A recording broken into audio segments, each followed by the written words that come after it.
రఘురామకృష్ణ గారు ఇక్కడికి రావడం నిజంగా చాలా సర్ప్రైజింగ్‌గా ఉంది. అట్లాగే ఇట్లా మాకు అనుకోకుండా బ్లెస్ చేయడం చాలా చాలా థాంక్స్ సార్.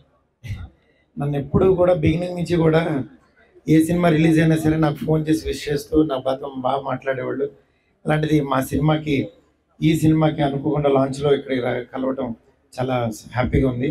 అట్లాగే ఎమ్మెల్యే గారు ఆయన కూడా రావటం, ఈ స్థలం ఇచ్చిన వెంప కాశీ గారు ఆయనకి కూడా చాలా థాంక్స్. ఇక్కడికి వచ్చిన ప్రతి ఒక్కళ్ళకి ప్రభాస్ గారి ఫ్యాన్స్ అందరికీ కూడా చాలా చాలా thanks. Thank you so much sir. Raghurama Krishna గారు ఇక్కడికి రావడం నిజంగా చాలా సర్ప్రైజింగ్‌గా ఉంది.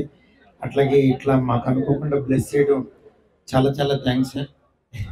నన్నెప్పుడూ కూడా బిగినింగ్ నుంచి కూడా ఏ సినిమా రిలీజ్ అయినా సరే నాకు ఫోన్ చేసి విష్ చేస్తూ నాతో బాగా మాట్లాడేవాళ్ళు. అలాంటిది మా సినిమాకి ఈ సినిమాకి అనుకోకుండా లాంచ్‌లో ఇక్కడికి కలవటం చాలా హ్యాపీగా ఉంది. అట్లాగే ఎమ్మెల్యే గారు ఆయన కూడా రావటం, ఈ స్థలం ఇచ్చిన వెంప కాశీ గారు ఆయనకి కూడా చాలా థాంక్స్. ఇక్కడికి వచ్చిన ప్రతి ఒక్కళ్ళకి ప్రభాస్ గారి ఫ్యాన్స్ అందరికీ కూడా చాలా చాలా thanks. Thank you so much sir.